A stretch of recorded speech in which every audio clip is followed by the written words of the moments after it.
unang panahon ay isang kaharian na nangangalangan Pirpania. Ito ay pinasiyahan ni Don Fernando at Doña Valeriana. Meron silang 3 anak, Don Pedro, Don Diego at Don Juan. Si Don Pedro ay ang panganay. Siya ang magiting na mandirigma, may angking galing at talino na taglay ng isang prinsipeng tagapagmana ng korona, ngunit namayani ang kabuktutan ng puso. Si Don Diego ay ang ikalawang anak. Siya ay sunod-sunuran sa panganay na kapatid niya, kaya nalilihis ng landas, mahina ang kanyang loob at natatalo ng kabuktutan ni Don Pedro. Si Don Juan naman ay ang bunso at pinaka-natatangi sa lahat dahil minana niya ang pagiging makaturungan at makatuwiran ng ama. Isang gabi, habang natutulog sina Don Fernando at Doña Valeriana, nagkaroon ng isang masamang panaginip si Don Fernando.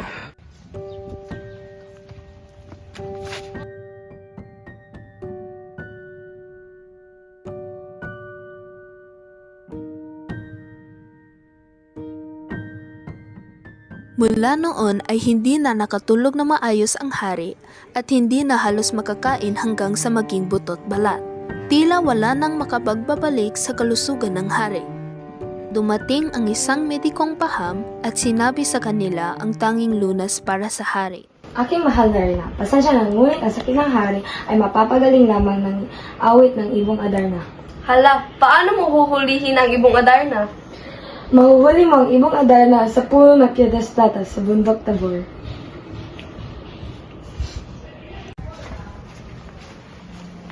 Don Pedro, pakisuyo at hanapin mo ang ibong Adarna. Ito lamang ang lunas sa sakit ng iyong minamahal na ama. Sige po, ina. Gagawin ko ang lahat para mahanap ang ibong Adarna. Habang papunta si Don Pedro sa bundok Tabor ay hindi na kinaya ng kanyang kabayo ang hirap, kaya nasawa. Hala, namatay aking kabayo. Nagpatuloy pa rin siya sa paglalakbay kahit namatay ang kanyang kabayo. Lumipas ang 3 buwan, sa wakas ay nakarating na siya sa bundok Tabor. Hala, ito pala ang Piedestatas. Ang ganda. Magpahinga muna ako bago dumating ang ibong Adarna. Dumating na ang ibong Adarna at habang kumakanta ang ibong Adarna, nakatulog na si Don Pedro. 7 beses umawit at nagpalit ng balahibo ang ibong Adarna, pagkatapos ay dumumi ang ibong Adarna bago natulog. Ang ipon ng ibong Adarna ay pumatak sa natutulog na si Don Pedro. Iglap lamang at naging bato na ang prinsipe sa Barbania. Ang tagal ng iyong kapatid, wala na tayong pag-asa na babalik pa siya. Mangyaring hanapin mo ang iyong kapatid at hulihin ang ibong Adarna. Sige po, ina. Gagawin na ko ang lahat para ang ama. Naglakbay si Don Diego ng 5 buwan. Sa panahon ng kanyang paglalakbay, ang kabayo niya ay namatay. Ala! At ito ba yun? Namatay! Nagpatuloy pa rin siya naghahanap ng bundok Tabor. Nadarating na ko ang lapas. Habang nagpahinga si Don Diego ay dumating ng ibong Adarna. Hindi na siya nakabalik sa Barbania. Inutusan naman si Don Juan hanapin niya ang kanyang 2 kapatid at hulihin ang ibong Adarna. Pero nagdala siya ng tinapay at naglalakad lamang ng 3 taon. Nung sa panahon na naglalakbay siya, nagkatagpo siya ng ermitanyo na humihingi ng tinapay. Iho, pwede pahingi ng tinapay. Salamat po. Saan ka mapupunta, iho? Sa bundok ng Tabor, sa puno ng Piedestatas upang hulihin ang ibong Adarna.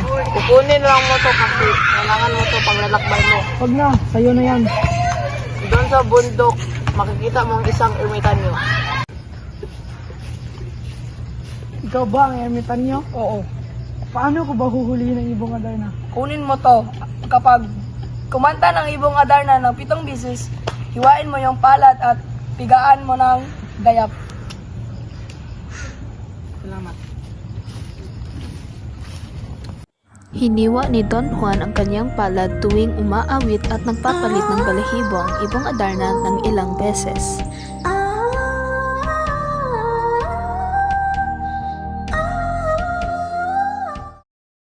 Pagkatapos, dumumi ang ibong Adarna. Pero, hindi ito pumatak kay Don Juan.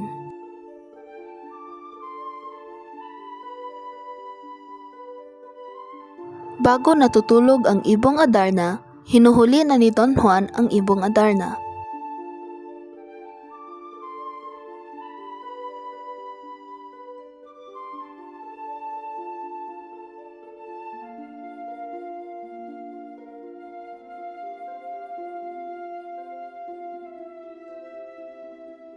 Pagkatapos na huhulihin ang ibong Adarna, ililigtas ni Don Juan ang kanyang mga kapatid.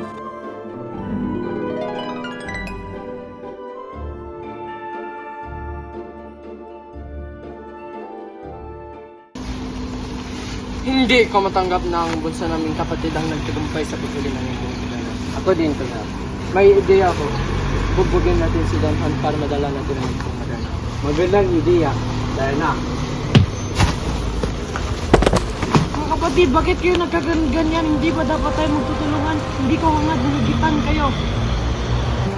Hindi namin kailangan ang pag-aral mo, Don Juan. Dapat kang matuto ng leksyon. Mga kapatid, bakit? Huwag ka nang umaasang makakabalik. Ina, dala namin ni Don Diego ang mahiwagang ibon. Kami ang nagtagumpay sa paghuli rito. Oo nga po, mahal na Reyna.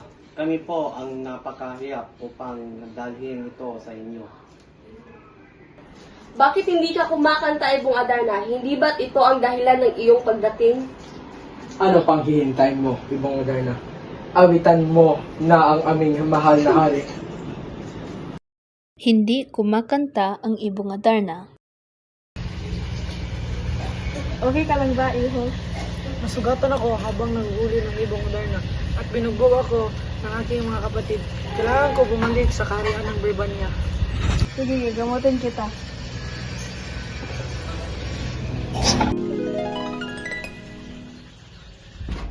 Mahal na ama, Tina! Nandito na ako!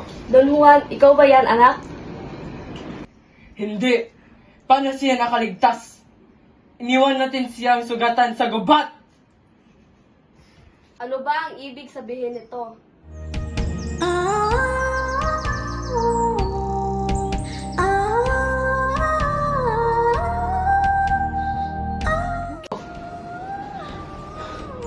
Totoo ba itong pagtataksil?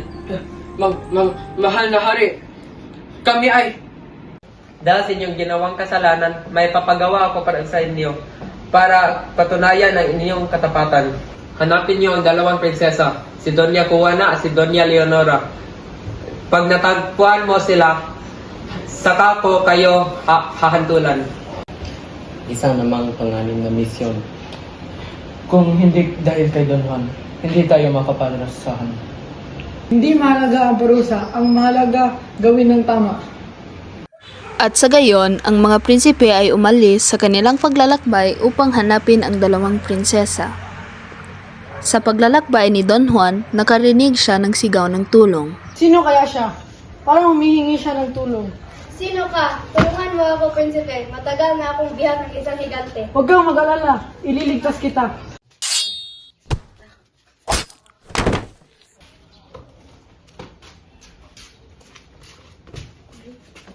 Ikaw ba si Doña Leonora? Oo, ako nga, prinsipe. Ako'y matagal ng bihag dito. Kiusap, tulungan mo akong makakatakas. May bantay kang isang serpente, isang halimaw. Hindi mo siya madadala, prinsipe. Sumalunok kita sa apoy. Hindi kita uurungan para sa kalayaan ni Doña Leonora. Maraming salamat, Don Juan. Hindi ko akalaing na may darating na tagapagligtas. Huwag kang mag-alala, hindi kita pababayaan. Hala, naiwan ang aking gamantang singsing sa balan. Pwede mo bang pakain? Sige, kukunin ko para sa iyo. Kapag nakabalik na tayo, tiyak na si Don Juan na naman ang paboran ng hari. Tama kuya, kailangan natin gawin ito ngayon.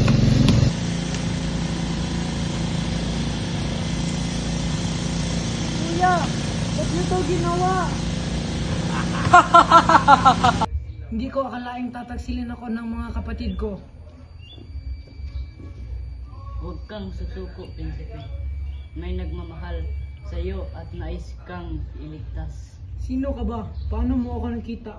Ako ang sugo ni Doña Leonora. Alam niyang nasa panganib ka. Ang singsing ng prinsesa, kailangan kong kunin.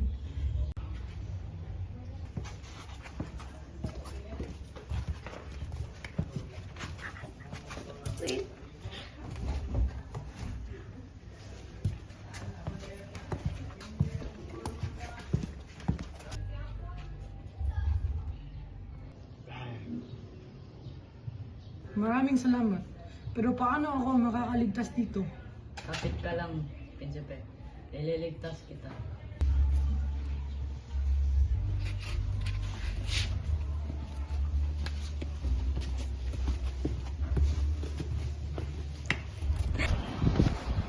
Dakilang imitan niyo, ako'y humihingi ng tulong kung saan at paano makakarating sa Reino de los Cristales. Sinatanggap ko po ang unicornio at gagamitin ko po ang tamak. Ito na ang iyong unicornio, Donovan. Pag-iingatan mo ito. Maraming salamat po, dakilang imitan niyo.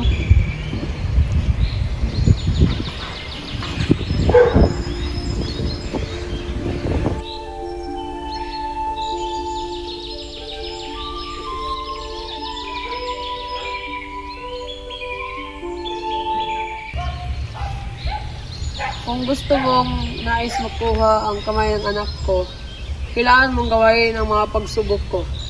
Ano po ang nais ninyong ipagawa? Ibuhos mo ito muli pagsama-samahin bago lumubog ang araw. Napaka-imposibleng gawain, pero hindi ako susuko. Huwag kang mag-alala, tutulungan kita. Mukhang maswertehan ka, Prinsipe. Ngunit hindi pa natapos ang iyong pagsubok. Bukas, kailangan mo gawin ang wala pa nagawa ng sinuman. Kahit anong pagsubok, hindi ako susuko. Ibinigay ni Haring Salarmo kay Don Juan ang mga pagsubok at tinulungan ni Maria Blanca ang prinsipe na malampasan ang mga ito. Nang bumalik si Don Juan sa Birbania, nahaharap siya sa isang pagpipilian, pagpili ng kanyang pag-ibig. Sino ba talaga pipiliin mo, ako or siya? Oo nga, sino ba talaga? Bigyan niyo ako ng oras para mag-isip. Sa huli, pinakasalan ni Don Juan si Maria Blanca at naging bagong hari ng Reino de los Cristales. At pinakasalan ni Doña Leonora si Don Pedro na naging bagong hari ng Birbania.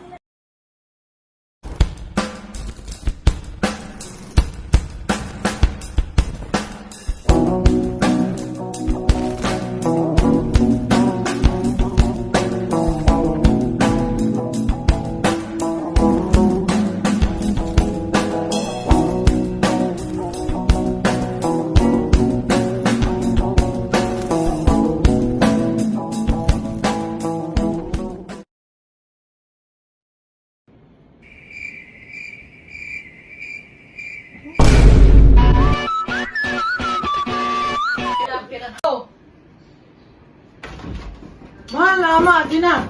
Nandito na ako. Don Juan, ikaw ba yan, anak? Hindi. Paano siya? Ito na ang iyong unicornio. Maraming salamat. Po, dakilang imitan niyo.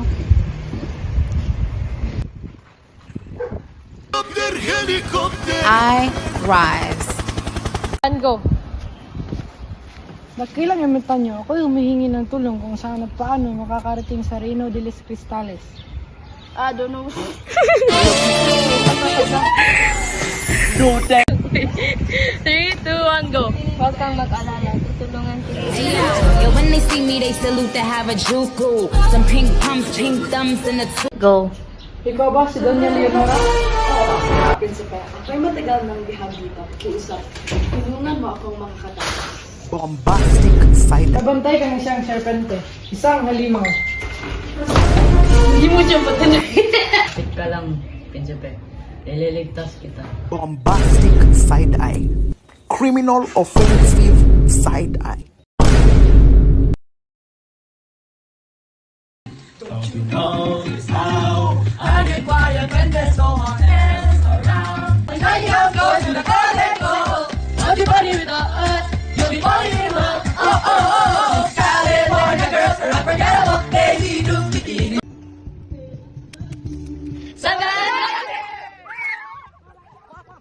Go, Kylie, go! Good job, Kylie. You're doing amazing, sweet.